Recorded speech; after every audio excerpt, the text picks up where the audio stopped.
वन्दे ब्रह्मपुराधिपं श्रीसहजा नन्दं च मूलाक्षरम् श्रेयस्कारणसद्गुणैकनिलयम् श्रीप्रागजिह्वावत ब्रह्मोपासनधारकं गुरुहरिं यज्ञं तथा योगिनं इत्येवं प्रमुखं महन्तमनिशं श्रीजीस्वरूपं मुदा મહિમાનો મહિમા પ્રવચનમાળામાં આજે 8મી ઓગસ્ટ 2024 ગુરુવારના દિવસે તમામ સંતો હરિભક્તોને મારા સાષ્ટાંગ પ્રણામ. જય સ્વામિનારાયણ. હેપી વચનામૃત દ્વિશતાબ્દી મહોત્સવ. હેપી પ્રમુખ સ્વામી મહારાજ શતાબ્દી મહોત્સવ. છેલ્લા 12 દિવસથી આપણે ગરડા અંત્યનું 14મું વચનામૃત સાંભળી રહ્યા છીએ. મહારાજે આ વચનામૃતની અંદર અદ્ભુત વાતો કરી છે. આપણને સૌને વિવેકી બનાવવા માટે, વિવેક કોને કહેવાય એના માટે અયોધ્યામાં બની ગયેલી ઘટનાનો ઉલ્લેખ કરીને કહ્યું કે શંકરના ડેરામાં બપોરના આરામ કરતા હતા ત્યારે કોઈ શિવ ભક્ત આવીને ભગવાનને પ્રાર્થના કરતો હતો કે તાંબુ અને ભસ્મ ખાઈ ખાઈને મરી ગયા, પરંતુ વિષય ભોગ ભોગવવાનું સુખ ન આવ્યું, મને બીજો જન્મ લંબકર્ણનો એટલે કે ગધેડાનો આપજો. ભગવાન સિવાય ને ભગવાનના સુખ સિવાય ને ભગવાનની ભક્તિ સિવાય દેહ સંબંધી સુખની યાચના કરે, સાંસારિક વિષયને માગે, તો મહારાજે કહ્યું કે એ અવિવેકી છે, એ ગધેડા જેવો છે, જેને ખ્યાલ જ નથી. મહાન સ્વામી મહારાજ ઘણી વખત વાત કરે કે હીરા મોતીની દુકાનમાં જઈ અને રીંગણા બટાટાની માગણી કરે તો પછી કેવું કહેવાય? ભગવાન મળ્યા અને ભગવાન જેવા સાધુ મળ્યા અને આવો દિવ્ય અલૌકિક ભવ્ય સત્સંગ મળ્યો અને આપણે વિષયને માગ્યા કરીએ તો એનો અર્થ એ થયો કે જેની આપણે માળા પૂજા ભજન ભક્તિ કરીએ છીએ, ભગવાન સ્વામિનારાયણ કોણ છે અને એ શું આપવા માગે છે અને આપણને કેવા બનાવવા માગે છે એનો આપણને ખ્યાલ જ નથી. નિષ્કુળાનંદ સ્વામી એટલા માટે પોતાના કાવ્યમાં ગાયું, જેમ રીઝવે કોઈ રાજનને પ્રસન્ન કરે માગે પ્યાજ, તે આપતા અવનીશને આવે લોકમાં ઘણી લાજ. કોઈ રાજાને રાજી કરે અને રાજા રાજી થઈને એટલું જાહેરાત કરે કે તારે જે જોઈએ તે મારી પાસે માગી લે, ત્યારે એ માણસ રાજાને પ્રણામ કરીને એટલી વિનંતી કરે, રાજા સાહેબ રાજી થયા હો તો મને 2 કિલો ડુંગળી આપો. એ તો આપી દે. ડુંગળી માગનારને શરમ નથી, પરંતુ ડુંગળી આપવાની ક્રિયા કરવી પડે એવા રાજાને તો શરમ આવે ને. મહાન સ્વામી મહારાજ કહે છે કે આપણને ભગવાન અને ગુણાતીત સંત બ્રહ્મરૂપ કરવા માટે, ચોખ્ખા કરવા માટે, નિર્વાસનિક કરવા માટે, એકાંતિક ધર્મ સિદ્ધ કરાવવા માટે આ પૃથ્વી ઉપર કૃપા કરીને પધાર્યા. એની પાસે આ બધી અપેક્ષા રાખવાની જગ્યાએ આપણે એમની પાસે બાળોતિયા ધોવડાવીએ છીએ. જગતનું સુખ માગીએ બાળોતિયા ધોવડાવવા જેવું છે. આ દેહનો રોગ મટાડો, દીકરાનું લગ્ન જલ્દી થઈ જાય ને સારી કન્યા મળી જાય ને સારો નંબરે પાસ થઈ જાય ને સારી નોકરી મળી જાય ને મોટર ગાડી બંગલા મળી જાય, આ બધું બાળોતિયા ધોવડાવવા જેવું છે. સંતો ઘણી વખત વાત કરે કે રાજા પોતાના ઘોડા ઉપર બેસીને જંગલમાંથી પસાર થયા, નચે એક નાનું એવું ગામડું આવ્યું.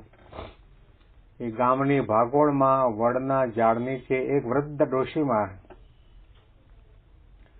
માથાના વાળ સફેદ થઈ ગયેલા, એની આંખો ઊંડરી ઉતરી ગયેલી, શરીર ઉપર કરચલી પડી ગયેલી અને બેઠા બેઠા ધ્રુસકે ધ્રુસકે ધ્રુસકે ધ્રુસકે રડતા હતા. રાજાએ ઘોડો ઉભો રાખ્યો, નીચે ઉતરીને કહ્યું, માજી તમે શા માટે રડો છો? તમારે મારી પાસે જે કંઈ જોઈતું હોય તે માગી લો, તમને શાનું દુઃખ છે?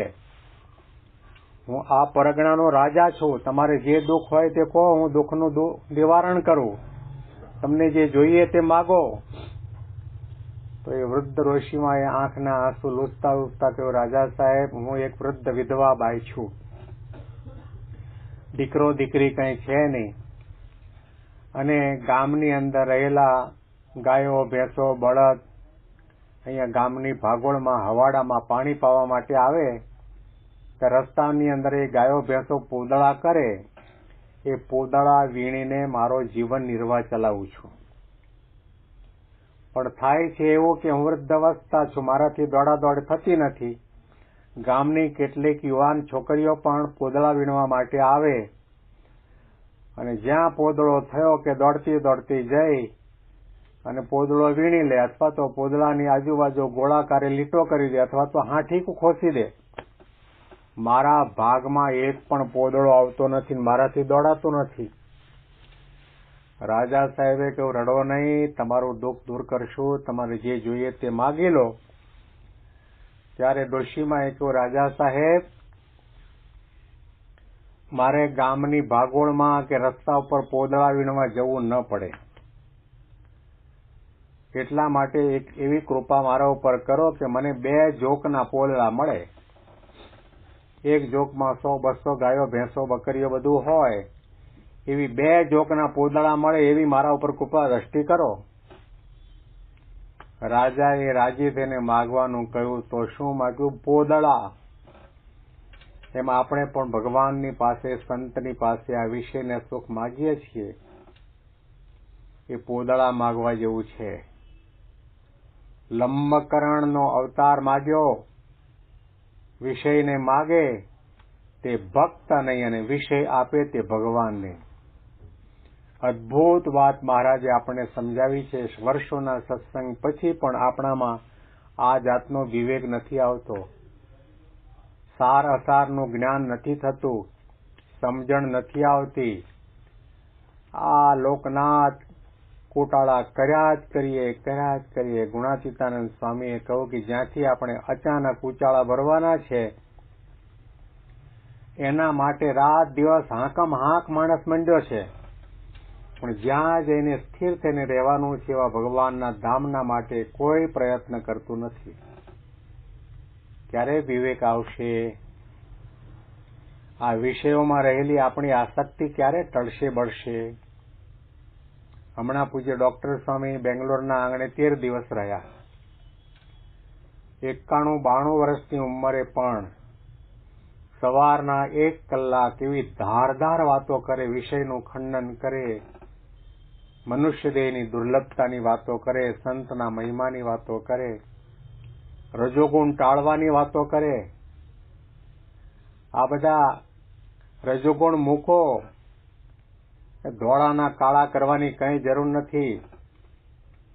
3 જોડી કપડાથી ચાલતું હોય તો 4થા જોડી કપડા લેવાની જરૂર નથી. આ તો આંખો રંગે ને ભ્રમર રંગે ને હોઠ રંગે ને ગાલ રંગે નખ રંગે, આ બધું ધૂળ ભેગું ધૂળ થઈ જવાનું છે. એ સાંખ્યની અદભુત વાતો કરી છે. તો સત્સંગ જયારે આપણને થાય ત્યારે પાછી વૃત્તિ વળે, અને જ્યાં સુધી પાછી વૃત્તિ નહીં વળે, વિષયમાંથી વૈરાગ્ય જાગૃત નહીં થાય, ત્યાં સુધી ભગવાન આપણને વાલા નહીં થાય. ભગવાનને વાલા કરવા હશે તો જગતના નાશવંતપણાનું નિરંતર અનુસંધાન રાખવું પડશે. દેહથી નોખો આત્મા છે, આત્માનો વિચાર પણ કરવો પડશે. ભગવાનના મહિમાનો પણ વિચાર આપણે કરવો પડશે. અદભુત વાતો કરી. હવે આગળનો પ્રશ્ન જે પૂછે છે આપણે સાંભળીએ. પછી નાજે જોગ્યે પૂછ્યું છે, એકનું ક્રોધે કરીને ભગવાનમાં મન જોડાયું છે અને એકનું ભયે કરીને ભગવાનમાં મન જોડાયું છે અને એકનું તો સ્નેહે કરીને ભગવાનમાં મન જોડાયું છે. એ ત્રણમાં કયો શ્રેષ્ઠ છે? પછી શ્રીજી મહારાજ બોલ્યા છે, જેનું હેતે કરીને ભગવાનમાં મન જોડાયું તે શ્રેષ્ઠ છે. રાજા જોગ્ય મહારાજના સેવક હતા.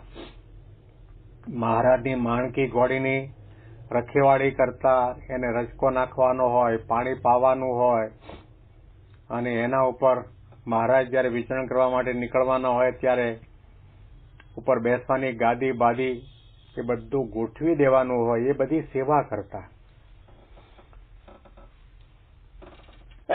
મહારાજની કૃપા દ્રષ્ટિ એમણે પ્રાપ્ત કરી હતી અને બહુ નિષ્કપટ અને નિર્દંભ ભક્ત હતા. એમણે મહારાજને પ્રશ્ન કર્યો કે ભગવાનનો ભક્ત હોય એવો એક તો એવો ભક્ત હોય કે એને ક્રોધે કરીને ભગવાનમાં મન જોડાય, વળી કોઈકનું ભયે કરીને ડરને કારણે ભગવાનમાં મન જોડાય, અને કોઈ ભક્ત એવો હોય કે એને હેતે કરીને ભગવાનમાં મન જોડાય. આ ત્રણ પ્રકારના ભક્તની અંદર કયો ભક્ત શ્રેષ્ઠ કહેવાય? ત્યારે શ્રીજી મહારાજે કહ્યું કે હેતે કરીને ભગવાનમાં મન જોડાણું તે શ્રેષ્ઠ છે. શ્રી કૃષ્ણ ભગવાનના સમયની અંદર મથુરાનો રાજા કંસ હતો. એને જ્યારથી ખ્યાલ આવ્યો, આકાશવાણીના શબ્દો સાંભળ્યા, અસ્યાસ્તુ અષ્ટમો ગર્ભો હંતા ત્વમ વહસે બુધ. હે મૂરખ, તું જેનો રથ ચલાવે છે એનો 8મો બાળક તારો કાળ હશે, તને મારશે. અને એને એ પણ ખબર પડી ગઈ કે ગોકુળની અંદર નંદ બાબા અને યશોદાજીને ત્યાં એક નાનો બાળક છે, એ બાળક દ્વારા મારા દેહનું મૃત્યુ થશે. એટલે એ મારવા માટે આવે એ પહેલા એ બાળકને મારવા માટેના ઘણા બધા પ્રયત્નો કર્યા.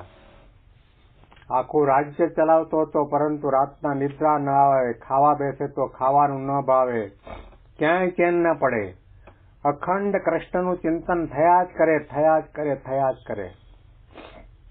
એવી જ રીતે શિશુપાલ, દંતવક્ર, આ બધા જરાસંધ, આ બધાને ભગવાનનું ચિંતન તો થયું છે, પણ ભયે કરીને.